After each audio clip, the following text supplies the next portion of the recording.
Hey guys, welcome to the trader Srinivas. So let's see कल index को किस तरीके से ट्रेड कर सकते हैं, उसके पीछे का लॉजिक क्या है। So first of all weekly में देख लेते हैं, देन हम डेली और 50 मिनट में प्लान आउट करेंगे। सो प्राइस को अगर देखोगे, एक इनसाइड कैंडल बना चुका है, तो कहीं ना कहीं सिंपल रखेंगे। इस इनसाइड कैंडल के ऊपर निकलता है तो एक बाइंग का मोमेंटम के लिए प्लान करेंगे, और इसके नीचे निकलता है तो एक सेलिंग के मोमेंटम के लिए प्लान करेंगे।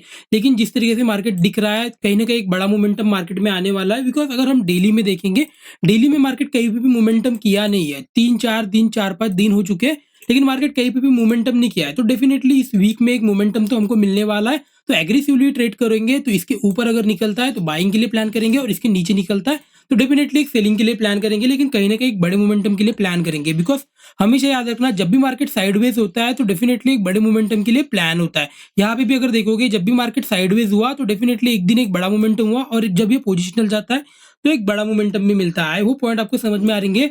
तो अभी जो भी ट्रेड के लिए प्लान करेंगे, तो यहाँ तक एक ट्रेड प्लान कर सकते हैं, बिकॉज एक टारगेट बड़ा दिख रहा है। और बड़े टारगेट्स के लिए प्लान करना, बिकॉज कहीं ना कहीं जिस तरीके से मार्केट साइडवेज हुआ है, तो डेफिनेटली 100-200 पॉइंट में निकल मत जाना, एक बड़े मोमेंटम के लिए प्लान करना। तो सिंपल रखेंगे, प्राइस को देखते हैं किस तरीके से ट्रेड कर रहा है, तो सिंपल रखेंगे उसी एरिया में अभी भी ट्रेड कर रहा है। तो ज्यादा कुछ कंफ्यूजन करने की जरूरत नहीं है। मार्केट इस तरीके से आपको दिख रहा होगा, तो सिंपल रखेंगे। अगर फ्लैट खुल के मार्केट अगर ऊपर के साइड इसके ऊपर अगर निकलता है, तो डेफिनेटली एक बाइंग के लिए प्लान करना चाहिए। या तो फिर अगर मार्केट लेस सी सेलिंग के लिए आता है, तो अभी मैं एग्रेसिवली सेलिंग भी करने के लिए तैयार हूँ, बिकॉज ये इस तरीके से आपको एक पैटर्न दिखते आ रहा होगा। अगर मार्केट नेगेटिव खुला, नेगेटिव खुलने के बाद ये यहाँ पे होल्ड कर जाना चाहिए। ये होल्ड करके अगर यहाँ पे ब्रेक कर रहा है इस लेवल को, तो डेफिनेटली एक बाइंग के लिए प्लान करेंगे। लेकिन अगर नेगेटिव खुलने के बाद लेट्स से कि यहाँ पे होल्ड करता है, और होल्ड करने के बाद अगर ब्रेक कर रहा है नीचे के साइड, तो मैं एक एग्रेसिवली सेलिंग के लिए भी प्लान करूंगा।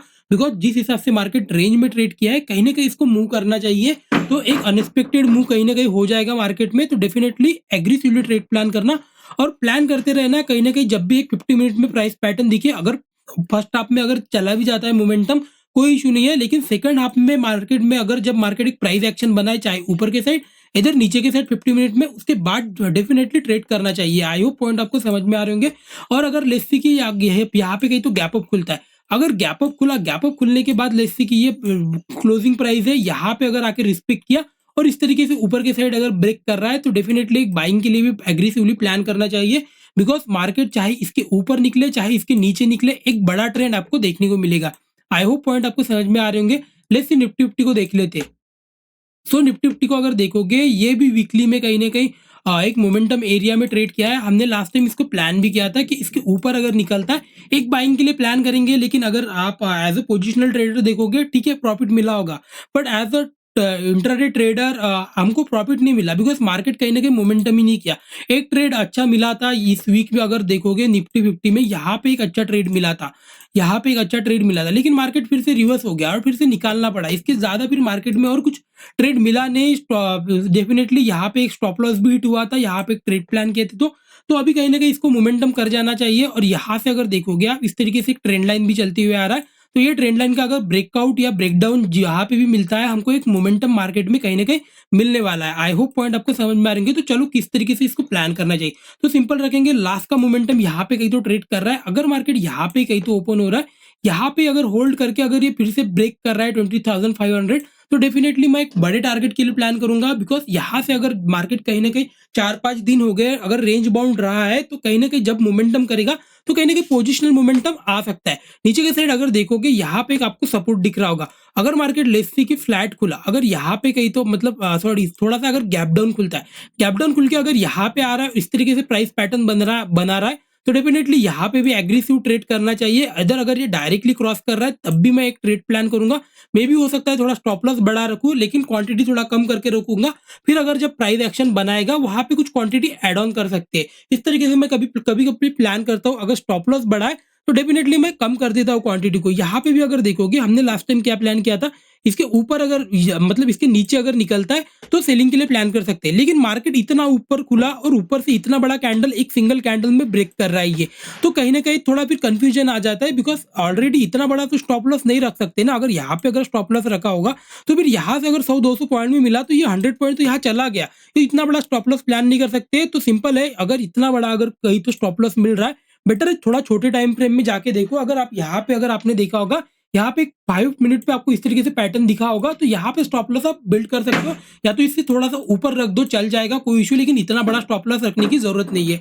आई होप ये पॉइंट आपको समझ में आ रहे होंगे। तो सिंपल, अगर यहाँ पे कल फिर से अगर फ्लैट खुल के अगर ब्रेक कर रहा है तभी बाइंग के लिए प्लान करेंगे, अदरवाइज नेगेटिव खुलता है तो एक प्राइस एक्शन हमको 5 मिनट में चाहिए बस, फिर सेलिंग करने के लिए हम एग्रेसिवली सेल के लिए प्लान कर सकते हैं। अगर बीच में कहीं तो खुला तो हमको वेट करना पड़ेगा, क्या ये ऊपर के साइड ब्रेक कर रहा है, क्या ये नीचे के साइड ब्रेक कर रहा है, फिर उसी साइड में हम ट्रेड के लिए प्लान करेंगे।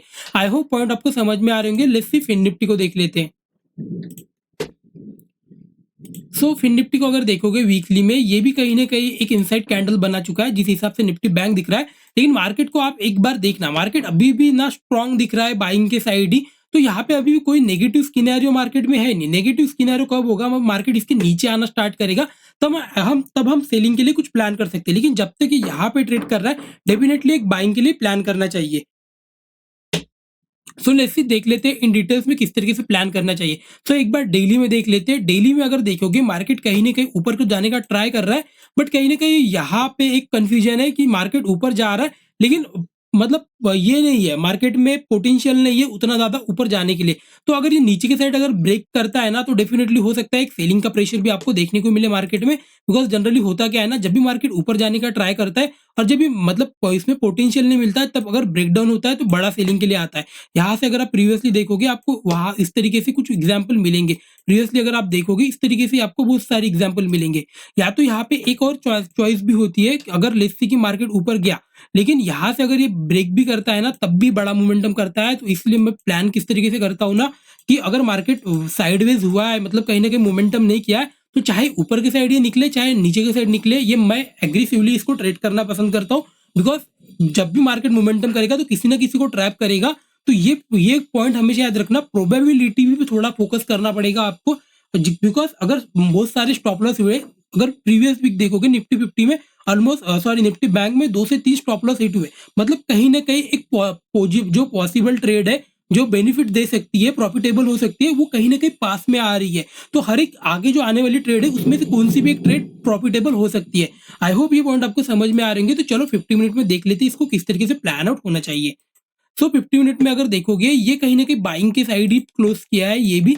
सिंपल रखेंगे, अगर फ्लैट खुल के यहाँ से अगर ब्रेक कर रहा है, डेफिनेटली बाइंग के लिए प्लान करना चाहिए डायरेक्टली भी। बिकॉज मार्केट फर्स्ट हाफ में मूव किया था, फिर सेकंड हाफ में कहीं ना कहीं साइडवेज ही रहा है, तो यहाँ से डायरेक्टली भी मूव कर सकता है। सेलिंग के लिए अगर प्लान करना है तो इसके नीचे अगर ब्रेक कर रहा है तो सेलिंग के लिए भी एक प्लान कर सकते हो। बिकॉज हो सकता है मार्केट फिर डायरेक्टली नीचे के साइड ब्रेक करता हुआ कंटिन्यूएशन करे और यहाँ तक फिर एक टारगेट दिख सकता है। बिकॉज ये एरिया मल्टीपल टाइम अभी सभी रिटेस्ट कर चुके हैं। ये कहीं ना कहीं इस तरीके से ट्रेंड लाइन है, ये ट्रेंड लाइन अभी मल्टीपल टाइम रिटेस्ट कर चुकी है। तो जनरली होता क्या है ना, मार्केट किस तरीके से मूव करता है, यहाँ से यहाँ पे नीचे आता है, थोड़ा सा पुल बैक देगा, फिर से नीचे आएगा, थोड़ा सा पुल बैक देगा, फिर से नीचे आएगा, फिर तो पुल क्या देगा, इस तरीके से नीचे आता है। और फिर यहाँ पे आपको डेली में एक रेजिस्टेंस दिखेगा मार्केट में, तो यहाँ पे एक सपोर्ट फिर ले सकता है। वो आने वाले टाइम में पता चलेगा क्या है यहाँ पे सपोर्ट ले रहा है नहीं ले रहा है। लेकिन फर्स्ट ऑफ ऑल यहाँ से अगर नीचे के साइड आ रहा है तो डेफिनेटली एक सेलिंग के लिए प्लान करना चाहिए। आई होप पॉइंट आपको समझ में आ रहे हैं। तो वीडियो अच्छा लगा तो like and subscribe friend. Thank you so much.